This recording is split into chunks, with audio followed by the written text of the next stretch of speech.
Hello, I'm Betty Casey, editor of Tulsa Kids Magazine. We partnered with the Children's Hospital at St. Francis to bring you important health information to help you with your parenting journey. You can find all of our interviews, including this one, at PJ's Corner in Tulsa Kids Magazine and on our website.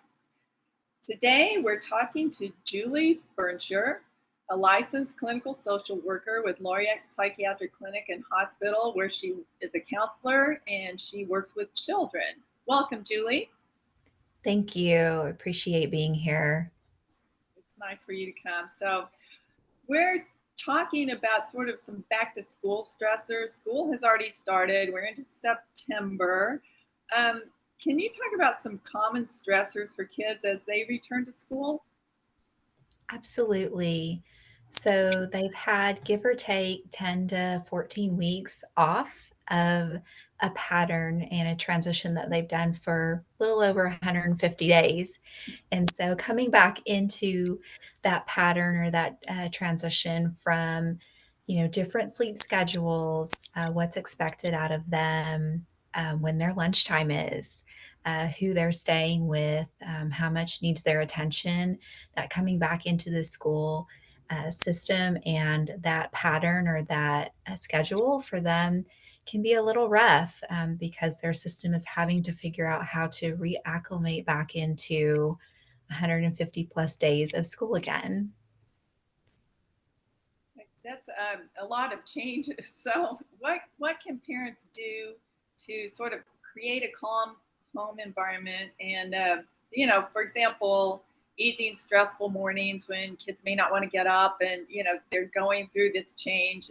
Maybe they don't they may have trouble getting kids to school out the door, and then coming home in the evening, how can we create sort of a calm home environment for these kids as they go through this transition? Yeah, so that is a really key piece there is just bringing in that calm for them. And so, really tuning in to seeing what does help your child with calm. These might be using any of the five senses. So, a favorite candle smell, their favorite blanket or animal that they like to have, having a snack that might be prepared or ready for them, and then creating a space where you can connect. So, this could be things like setting a timer even if it's just for 2 to 5 minutes, and really setting that time as our connect time, that I'd like to make sure, how are we doing when you come home from the evenings? Is there one thing that you can tell me about your day versus just generally saying, "How was your day?" Asking for just one thing and then letting that expand from there.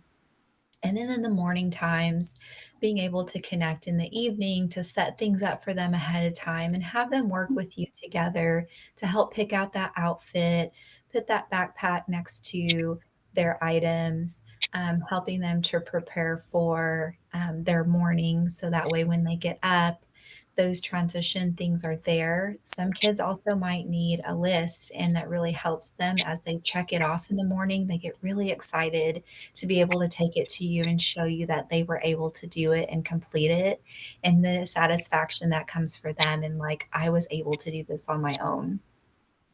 I love the list idea. I think my son would have loved that. He's a list maker and likes to know what's going to happen too. So I love that idea. And spending it sounds like spending a little extra time with our children as they're going through this transition is also helpful. Absolutely, and if you pick them up in the car, then using that time together, to really allow them to speak to you. The tendency is we wanna ask a lot of questions, and so really leaving the space open for them to be able to come in and say, "Is there anything that you'd like to share with me about today? Is there one thing that you would like to help me understand about what your day was like?" And just allowing them to start from where their system is and take you on that trail or that journey, so that way they can see it. You can see it from their eyes or their perspective versus the questions we might give them are really more directed from where we might want to hear about their day versus what they would like to share. Yeah, so giving them an open-ended question that they can answer from their own perspective. That's so great.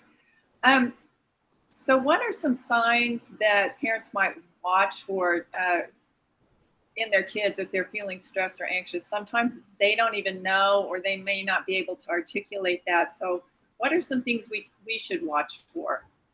Yeah, great question. So, as a play therapist in the land of play, we say when words fail, play speaks. And so, really watching for that nonverbal communication that's letting us cue into something's going on here. They might not have the words yet to help us know what that is. And so, we might see restlessness, being super inquisitive. I know for me as a kid, I asked a lot of questions, and so then when my mom would say, "You're being so inquisitive," I'd say, "Well, what's that?" And then she'd just laugh. But being able to hear that if they're a little more chatty than usual, interruptive, not eating as well, seeming very restless, wanting that drink of water after you've put him to bed for the third or fourth time. There's something that's going on there. And rather than trying to stop the behavior, just meet the behavior where it is and just helping them notice that. I really noticed that you're really asking a lot of questions lately, or that you seem really more hungry than usual. Can you tell me more about what's going on, and seeing what they can give you from that in the words land? Okay, so again, asking those kinds of questions and allowing them to have that space to answer. So, um, what else can parents do if they notice their child is feeling anxious? If they notice any of these signs besides listening and questioning, are there other things that we might do? Yeah, we can definitely tune in for them and ask them, is there something that you need right now? And this really helps to give that back to them. And when they're younger, we have to solve a lot of things for them. And so being able to, as they get older and transition, help them to problem solve their own concerns, but still be with them in the process of being able to see, is there something that you might need? You know, I might need some quiet time. Well, let's see how we can build that for you and be able to give that to you. How about we set a timer for 10 minutes and I'll come back and check on you to see how you're doing. So it lets them know that there's a follow up as well with problem solving. So helping them learn to be problem solvers. Um, how how do you know if your child might need some professional help? If you, as a parent, feel that you might need some help with your child?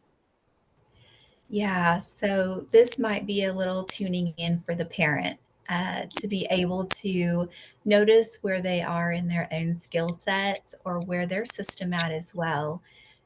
Their system is at as well. So they might notice that their own anger, frustration, detachment, concern is starting to elevate or raise up. That might be a cue that they might need some extra support to help support their child in their own concern or worry or anger that's coming out. And being able to just have open communication and connection is probably a big piece there. It's just connecting with your child to see, hey, I noticed this a lot more than usual going on.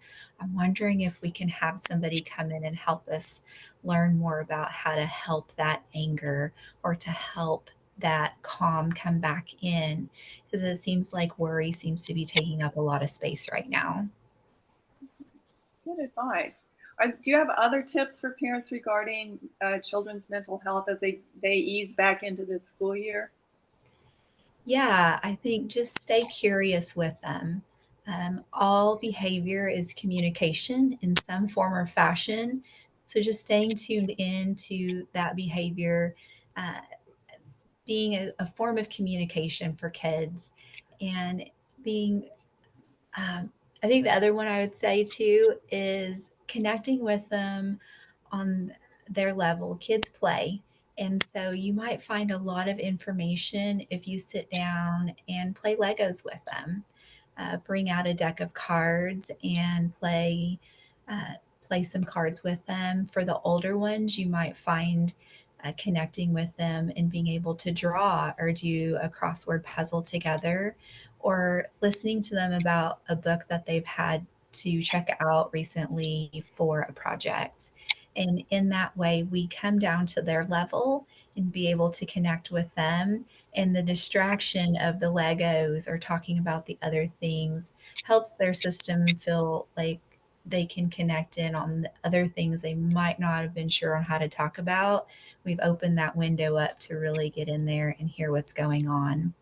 There's another book, or there's one last thing, a book that I'd highly recommend. It's called The Whole Brain Child, Oh, I've seen that. Great and book. it's a wonderful book that really is written for parents and just the public in general to be able to really hear, how our children communicate in a very different way than we do, and giving us some helpful tips to be able to connect with them. Thank you. I love that resource. I have seen that book, and it sounds like often I know sometimes I would get frustrated with my children because they may be frustrated or they may be feeling stressed. So it sort of escalates, and I think it's important to. I love your tip about getting on their level and spending that time with them and giving them that time to speak.